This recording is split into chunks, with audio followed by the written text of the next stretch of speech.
주말 본문에 잘 알려져 있는 중요한 내용들이 두 가지 있어서 잠깐 언급하고자 합니다. 첫 번째로 솔로몬이 기브온 산당에서 하나님께 1천 번제를 드렸습니다. 이 1천 번제는 1천 마리의 번제를 한 번에 드린 것을 뜻합니다.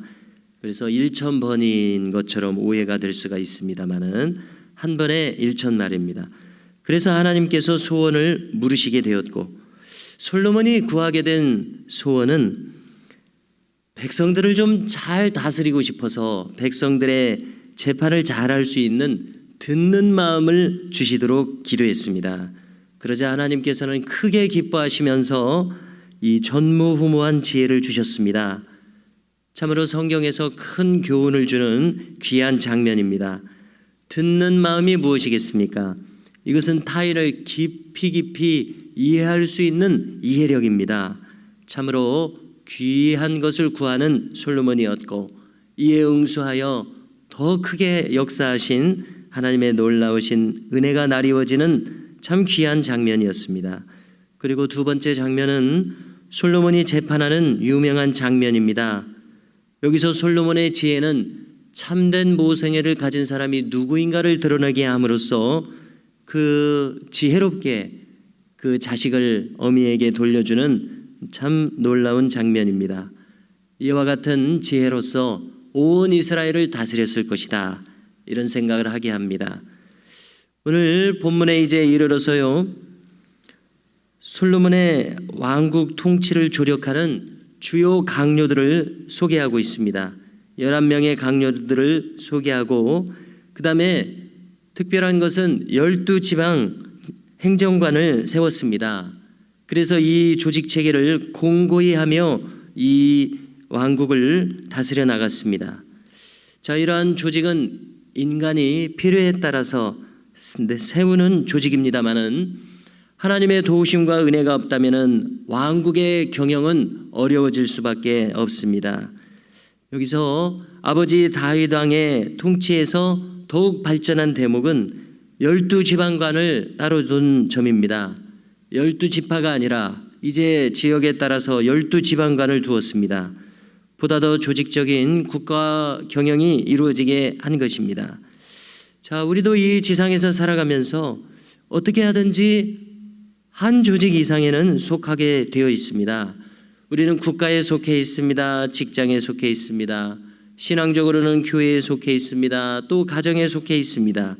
이렇게 우리는 조직에 속할 수밖에 없습니다. 그래서 우리는 이 조직에 속한 일원으로서 조직의 평화와 융성함을 위해서 나의 있는 힘을 다해서 최선을 다하는 것은 반드시 필요합니다. 내가 속한 조직이 잘 해나갈 수 있도록 나의 사랑을 쏟는 것이 필요합니다. 능력을 쏟아붓는 것이 필요합니다. 이렇게 전심으로 집중하여 행할 수 있다면 바로 이와 같은 인생보다 행복하고 보람 있는 인생은 없을 것입니다. 자, 계속해서 오늘 말씀을 살펴볼 때에 오늘 말씀의 1절을 보면은 솔로몬 왕이 온 이스라엘의 왕이 되었다고 말합니다. 이 당연하고 지당한 이 기록이 무엇이 그리 특별한가, 이렇게 생각할 수 있겠습니다만은 우리는 이 이스라엘이 10지파 대 2지파로 분열 양상을 처음부터 가지고 있었다는 것을 염두에 둬야 됩니다. 자, 이것이 중요한 것은 이 이스라엘 북쪽의 10지파 그리고 베냐민과 유다 이 2지파가 항상 나뉘어질 가능성이 있었습니다. 솔로몬은 그런데 12지파 모두의 지지를 받고 있었습니다. 아무튼 이 다윗 왕과 솔로몬 두 왕은 모든 지파의 왕이었습니다. 통일 왕국의 지도자로서 온 지파의 지지를 받고 있었습니다.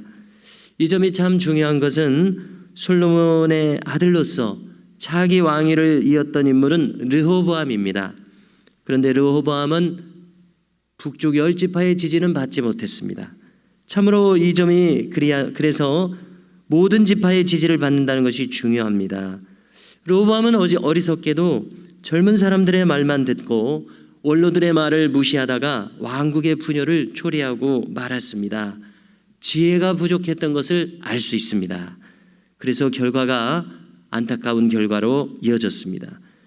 그러나 솔로몬은 당당하게도 왕국 전체의 지지를 받고 있습니다. 그리고 다윗 왕을 계승해서 나라의 영토를 더욱 크게 확장했습니다. 부강하게 만들었습니다. 그래서 지도자의 역할이 매우 중요한 측면이 있는 것을 알게 됩니다. 지도자가 견고하게 그 자리를 지키면서 충성되이 또 성실하게 행할 때 그 위에 또 하나님의 은혜와 돌보심이 부어진다면 그의 치세는 하나님의 축복이 넘쳐나는 시절을 맞이하게 될 것입니다.